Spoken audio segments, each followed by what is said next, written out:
Hey guys, how's it going? Today I gotta do some maintenance in the yard. So I'm gonna go grab some pruners. They're not over there. Where are my pruners? I gotta go find my pruners. And then I got some things I need to clean up. I need to clean up this tree rows behind me. I need to clean up some of the willow and just kind of a few other things. And I thought I'd take you guys along for how I do all that.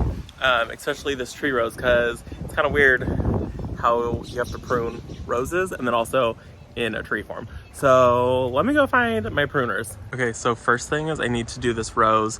You can see it's already starting to like leaf out a little bit. So I'm a little bit late to the game, but I don't want it this tall. That really can't be supported by how tiny the trunk is on here, like all of this. So we're gonna take this back and it's gonna be pretty severe, but I promise it'll be worth it. I actually usually prune this guy like, I don't know, twice a year. I do it about now, and then I'll also do it towards like the end of summer, and then I also get another flush of blooms then. So let me show you guys what I'm doing. So first I'm gonna take the string off that we have. That's our support string. That's what keeps a lot of this up. So no, I'm not going in with gloves. I don't do that. But what I need to do is I need to come in and I need to get rid of all of these kind of weaker things, these weaker stems. So I'm going to cut this guy completely off. And we're going to cut this guy completely back. Getting rid of anything that's dead, damaged, or just super weak. So I'm actually going to cut this guy all the way back at the base here, because it's just holding on to 3 really weak stems that are intertangling, and I don't want to continue that. Okay, and then you can see this guy comes up and then it comes down and then it shoots down again. I want to go back. I'm going to cut this guy all the way back to where I find a swollen node. There's a swollen node right here, and I'm going to cut right after that, and that'll make it so this branch goes up. Actually, I don't want that. I'm going to cut that off because this branch, if it goes up, it's just going to run directly into this. So I'm going to take this guy just all the way back to there. And I think I'm going to cut this entire branch out. No, I'm not. That holds that. Shoot. Nope, it's got to go. It has to go. So this is going to be intense. But there is a node there that I'm going to leave.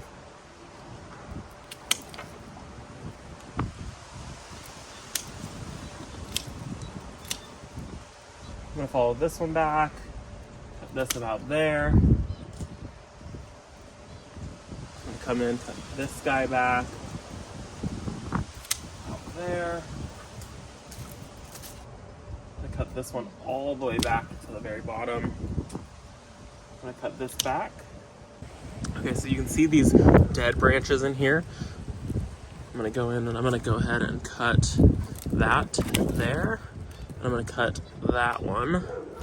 Let's pull this out. And I'm also going to cut this guy, if I can get to it. I'm going to cut this guy back here. No reason to keep dead branches in there. And that is also dead. Next thing that I'm going to do is I'm going to look for where I want branching to happen. So I can see on this branch right here that there is a little node right there, and I'm going to go ahead and cut right up above that, and that little bud will turn into a new branch, and that's where I want it to come from. So that's cut off, and I'm just going to continue doing that by finding nodes and where I want these to be growing from.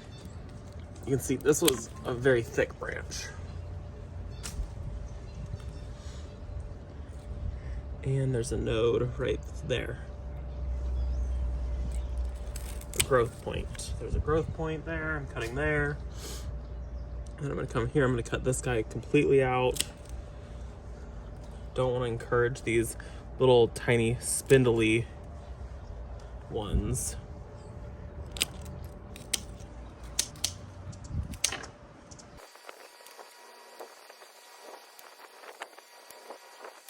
I know somebody's gonna say that this is so severe, especially because it was up above the fence like this.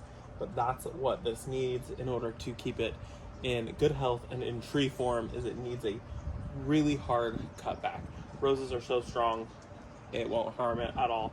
And I wasn't worried about doing angled cuts. I just cut. Some of them are a little bit angled, some of them are flat. It doesn't matter. And nice clean shears that are sharp. Got the job done. You can see last year's where I did all of the cuts for last year, things that I cut back to keep it in shape. And then I'm gonna have to go back and I'm gonna have to reprune this guy again in the like mid to late summer for another flush of blooms. So this guy will perform. It performed beautiful and it got big, huge blooms. So let's move over to the willow tree now. Okay, so the willow tree doesn't need that much work, but it does need a little bit of work. There's some branches on the inside that are pointing straight down that are turning into hardwood. They're not these like nice soft draping ones. So I need to go in and I need to trim those guys up because I don't want it to just grow straight into the ground. Also, I keep running into that, so they gotta go.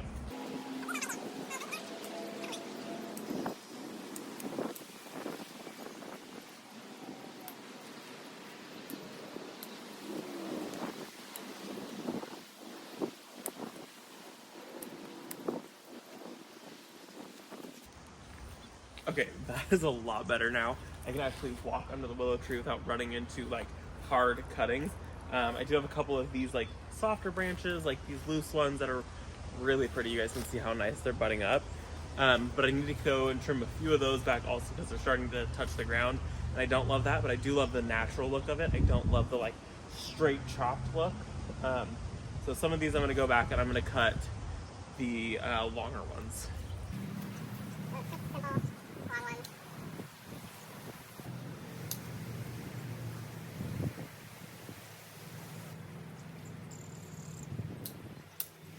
And I'm also gonna go in and I'm gonna cut anything that's dead.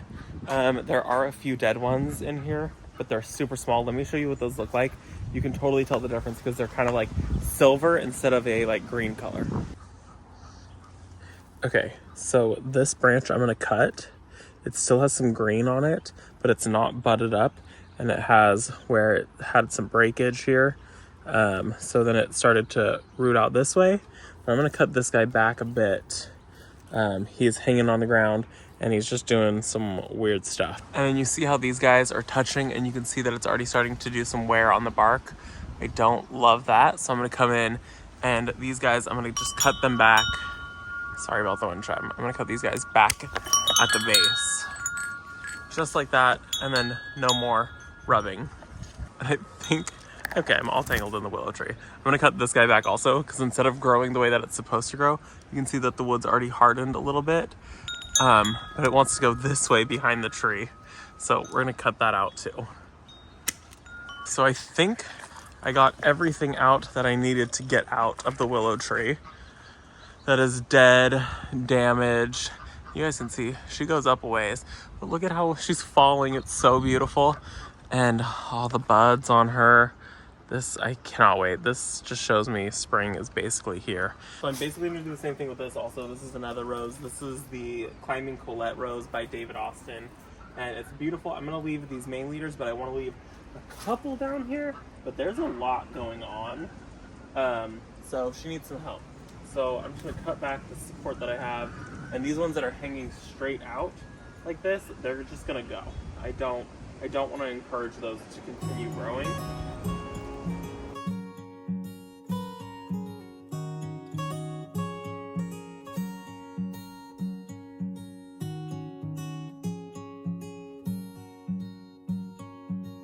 I think she's good now. This one that's hanging down, I'm gonna train it to go over the shed that way. The goal with this rose is to have it to come up and then have it come over this trellis here and have it come and go up and over the front of the shed also. So this year will be the year that I start training, now that I've kind of like been selective with the leaders that I'm keeping. I have 1, 2, 3, 4, 5, 6. I have 6 leaders, and I think a 7th one is starting, going up and over this way. And those will kind of be the main ones to take over it and be in charge of like the entire plant. So roses are done, willow is done, and I think that was gonna be it. Let me show you guys another rose though. Here's the Colette rose right here. And right next to it is this rose. This is like a hybrid tea rose. I don't know the name of it, but she's beautiful in the spring. And you can see this year she started to get some rose hips, and they're bright red. Where the colettes were like a orange color. And I've never done any significant, I've actually never done any pruning on here. And this is just 4 leaders down at the base. There's 4 canes that are in charge of all of this. And I don't think I'm gonna do anything. I'm just gonna let her continue doing what she's doing. She's happy and she's pretty. I lied, I have 1 more rose I have to do, but I need to move the rose. It's in a terrible spot. It's my rose, it's Queen of Sweden. She needs to be moved. So I'm gonna go get some, I think I'm gonna go grab the pitchfork and a shovel, and I'm gonna move. She's right there. She's gonna go over here where she gets a bit more sun. There she's getting buried by everything. So I'm gonna dig her out. She shouldn't be that tall. I'm gonna prune her back hard and then just put her in the ground. I'm gonna put the Italian cypress up correctly how it should be. It shouldn't be leaning, but I'm gonna just use the pitchfork to dig out this rose.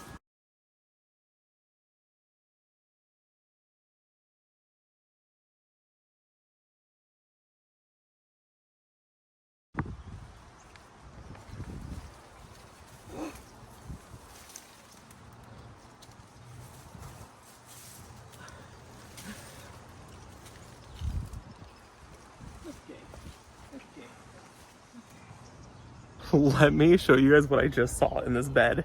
Okay, when we first bought this property, my goal was to be a vegetable gardener. Like, that's all I wanted to grow was vegetables. And I'll pop a picture up of what our vegetable garden area looks like our very first year here. You can see it's obviously not anymore. Now it's flower field, but pretty much all of this area was vegetables. And this area in here, I have a pomegranate tree and I have an apple tree. And I also planted right back here, I planted asparagus. We've never eaten any of it. Last year we got quite a few, but I let them just like grow and I let them flower because they're not like pretty, but I like the like greenness of them. So let me show you guys that they're starting to come up. Look, an asparagus, you guys. There's one there, and that's all I'm seeing so far. But last year there was like 30 of them. You can see, I'm not sure why it's off, but you can see that there was a whole bunch of them, and there was some even further down there. But that's so exciting. Asparagus. So I'm gonna cut this guy up first before I even attempt to plant it. So basically I'm just going the same thing anywhere there's a node.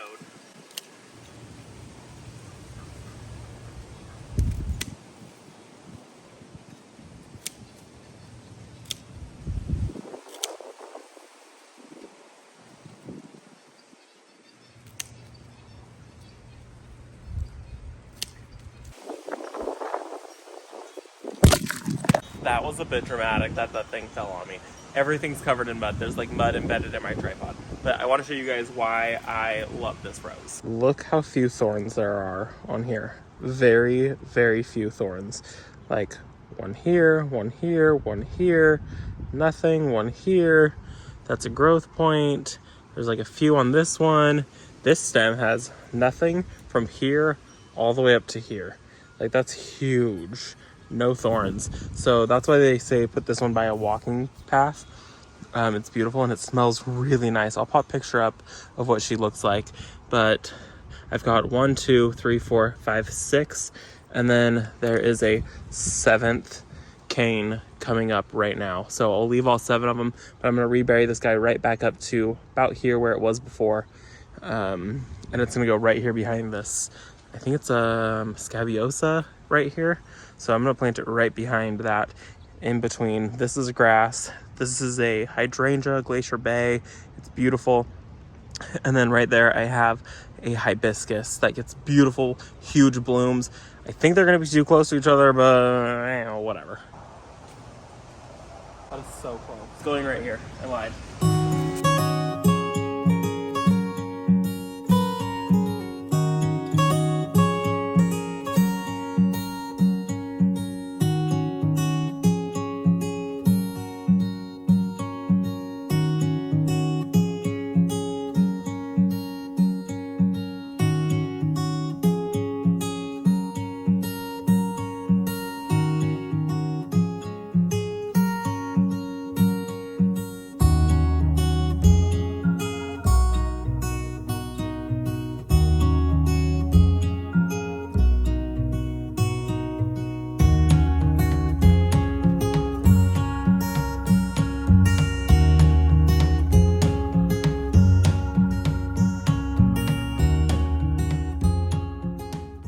she is planted in her new home behind me. Obviously, I'm super muddy. I'm gonna go inside. It's really cold still.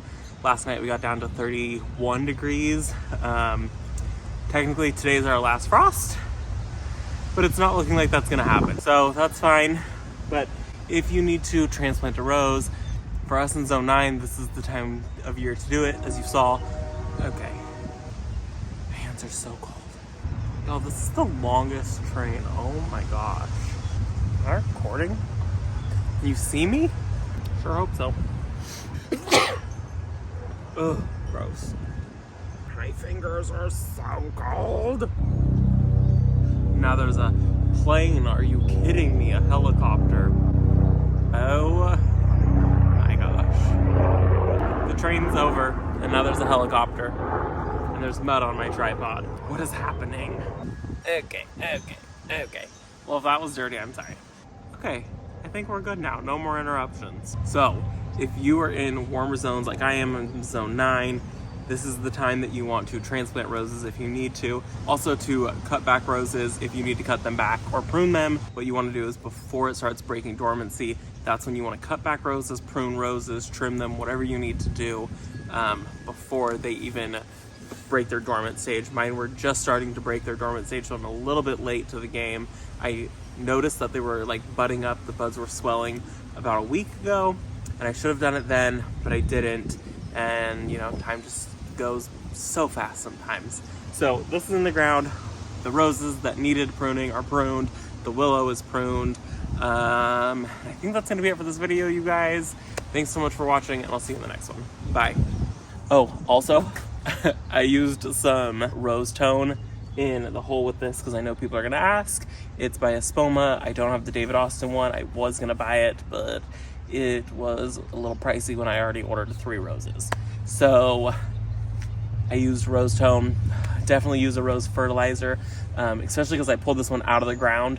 It has mycorrhizae fungi, or whatever the heck it's called. That promotes root growth, and so you want to sprinkle it on the roots. If it doesn't come in contact with the roots, then it did nothing. So that has that mycorrhizae fungi in it, and that's going to promote root growth while it's still dormant. So that way it can like kind of bounce back from the shock of me ripping it out of the ground.